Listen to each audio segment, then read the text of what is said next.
আমরা গতকাল রাত্রে একসঙ্গে 8-9 জন আমরা ক্যাম্পিংয়ের এবং ত্রাণ সামগ্রী বিতরণের ব্যাপারে আমরা বিভিন্ন মোড় থেকে প্রদক্ষিণ করে সার্জিক্যাল পর্যন্ত ছিলাম রাত 10:30 পৌনে 11টা পর্যন্ত। এরপরে আমরা সবাই বিদায় হয়ে যাই, বনে আমাদের প্রোগ্রাম আছে, বিভিন্ন জায়গায় আমাদের যাতায়াত করতে হবে, ত্রাণ দেবো, মেডিকেল ক্যাম্পিং করব। কিন্তু হঠাৎ সকালে আমি 10:45টার সময় এনসিবি অফিসে যাই শিববাড়ি মোড়ে। ওইখান থেকে যাওয়ার পরে অফিস তালা দেওয়া পাই এবং কোনো যোগাযোগ নেই, মোবাইল ফোনে কেউ ধরতেছে না, বন্ধ সব। এরপরে আমি 11টার মতো থাকার পরে আমি বাসায় মোতালেব শিকদারের বাসায় রিং দেওয়ার সাথে সাথে আমি একটা মেসেজ পাই যে ওনাকে জরুরি ভিত্তিক 250 বেড নেওয়া হয়েছে। আমি আবার চলে আসি 250 বেড আসার পরে আমি জানতে পারি যে এখান থেকে খলিল চেম্বার নিয়েছে। খলিল চেম্বারে আবার চলে যায়, তারপর আবার জানি যে 250 বেডে এসে দেখি এখানে গুলিবিদ্ধ অবস্থায় আছে। ঠিক হাদিকে যেভাবে গুলি করা হয়েছে এই মোতালেব শিকদারকে একইভাবে গুলি করা হয়েছে। কিন্তু 2-3 দিন থেকে আমাদের বিভিন্ন প্রশাসনের ডিপার্টমেন্ট থেকে বারবার আমাদের কাছ থেকে মোবাইল নাম্বার, ঠিকানা চাচ্ছে, কিন্তু কোনো রেজাল্ট আমরা পাইনি, নিরাপত্তা তো পাইই নেই, বরঞ্চ গুলিবিদ্ধ আপনার মোতালেব শিকদার।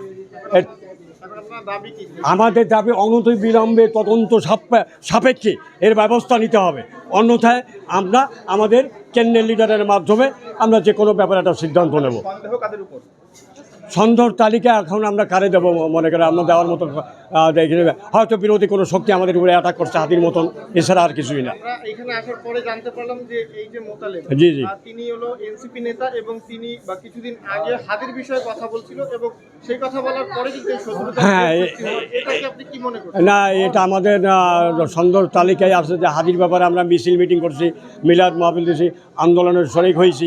এরপরে বিভিন্ন ডিপার্টমেন্ট থেকে আমাদের সবাইকেই মোবাইল নাম্বার, বাড়ির ঠিকানা চাচ্ছে, বিভিন্ন সিটিএসবি, এনএসআই, ডিজিএফ, গোয়েন্দা, বিভিন্ন ডিপার্টমেন্ট আরও আছে, কিন্তু আমরা কেউ সহজে দেয়নি। কারে দিয়ে আমরা কোন বিপদে পড়বো? এখন তো আমরা এনসিবি যারা করি মৃত্যুর সাথে পাঞ্জা লড়তেছি। তার নগদ প্রমাণ হলো মোতালেব শিকদার। হ্যাঁ, না, আমরা তো সকালবেলা প্রোগ্রামে বেরোবো মোতালেব শিকদারকে নিয়ে, ওই সকাল থেকে নিখোঁজ, কোনো যোগাযোগ আমাদের সাথে নাই। এখন আমাদের প্রশ্ন হলো যে তার সাথে কে ছিল, কোথায় ঘটনা ঘটলো, এটাকে জানতে হবে। হ্যাঁ, ঘটনা কোথায় ঘটছে এটা আমরা কেউ এখন পর্যন্ত ক্লিয়ার না।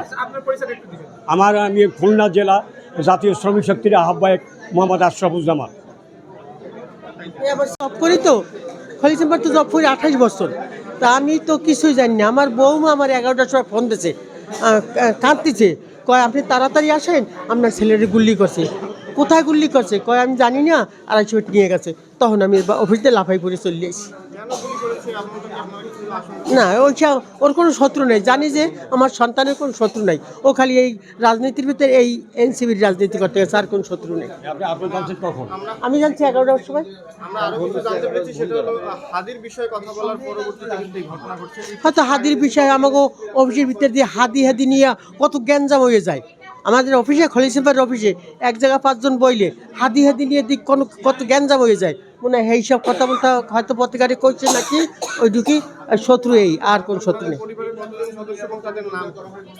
এই যে আমি জল বলতে না, শোনা, ও আমি মূর্খ মানুষ, তারপরেও আমি কেএমপির কাছে চাওয়া হচ্ছে যে আমাদের আসলে যারা জুলাই যোদ্ধা যারা আছে, মানে সকলকে একটু নিরাপত্তা দেওয়ার ব্যবস্থা করতে হবে এবং প্রতিটা জায়গায় যাদের চিহ্নিত সন্ত্রাসী যারা আছে এদেরকে অ্যারেস্ট করতে হবে এবং তাদেরকে অ্যারেস্ট করে জামিন না পায় সেই ব্যবস্থা করতে হবে। তারা জামিন পেয়ে আবার অকারেন্স করছে বারবার।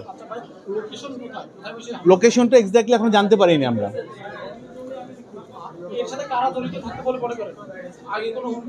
আগের ওনার কোনো ধরনের কোনো ঝামেলা কিছু ছিল না, ব্যক্তিগত কোনো ঝামেলা কিছু ছিল না, এটা তো নিঃসন্দেহে রাজনৈতিক হামলা। হ্যাঁ।